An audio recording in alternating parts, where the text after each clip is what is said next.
कृष्णन के लोक पर नचाई देबो गे तोरा कृष्णन के लोक पर नचाई देबो। रंगदारी की होई छै देखाई देबो गे रंगदारी की होई छै देखाई देबो गे रंगदारी की होई छै देखाई देबो।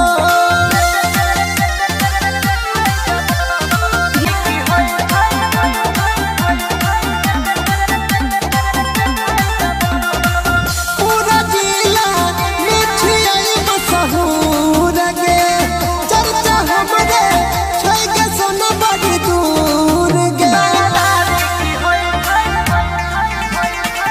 पूरा जिला मिठियाई मशहूर गे चर्चा हमरे छै गे सोना बड़ी दूर गे। ढोरी में हथियार ठेकाई देबो ढोरी में हथियार ठेकाई देबो।